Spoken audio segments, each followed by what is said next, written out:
Now with more on tonight's top story, and a South Australian woman missing for 2 near-freezing nights in the remote Northern Territory Outback has been found alive.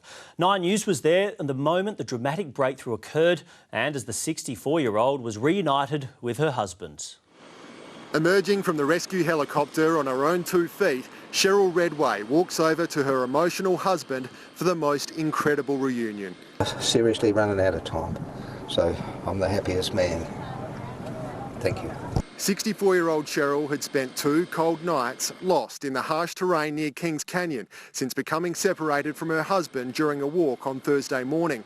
The good news of her discovery was delivered to the head of the police search team at 3:30 this afternoon, right in the middle of a 9 News interview. Something's happening here right now, is it? I found her. I found her. Friends who'd been camping with the Millicent woman rejoiced. The police helicopter had found her 2.5 kilometres from their campground. Extremely desperate. I didn't lose hope because I knew that she's a stronger person than the average, than what they were working on, right? Right now, 20 minutes after she was found, Cheryl appears to be doing quite well, but the reality of her ordeal is starting to sink in and she's likely to need to undergo some hospital treatment. Very resilient woman. She most certainly is. Some of the stories she's been telling are a little bit funny, but I'll keep them between us and her. But yeah, look, it's a quite positive outcome. I knew that she had to be found this afternoon.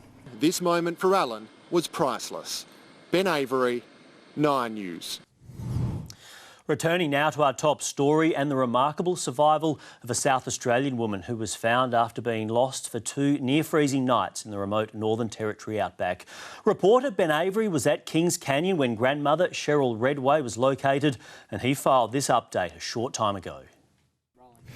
Well, Will, this time last night, 64-year-old Cheryl Redway would have been preparing to spend her second night lost out here in the Northern Territory Outback. It gets as cold as 4 degrees in the middle of the night and it would have been extremely uncomfortable. But tonight we can happily reveal that she's now back in the company of her husband. He's extremely relieved. She would be no doubt even more relieved. Let's take a look at that very special moment when the couple was reunited at around 3:30 this afternoon.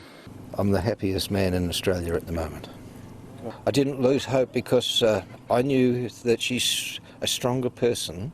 Now, the pair had been camping with some friends who were also extremely jubilant when the news came through. As I say, it was around 3:30 and we as the 9 News crew were actually doing an interview with the head of the police search team when he was told by a fellow police officer that the search was effectively over. Let's have a look at that moment. Something's happening here right now, is it? I found her. I found her. Now, there'd been a lot of talk about exactly how Cheryl had gone missing, and the report was that she was walking with her husband. The pair had had a dispute, and then her husband had walked one way and she'd walked the other. Well, that has been clarified today. Her husband says that she's just a better walker than him, and she walked off a few hundred metres in front and then unfortunately became lost. But as I say, very good news tonight. Cheryl probably getting some hospital treatment at the moment, but there appears to be no major injuries. She's just a little bit shaken up and she did appear to be smiling in the minutes after she was found. So very good news here from Outback Northern Territory. Will. Yeah, very good news indeed. Ben Avery there.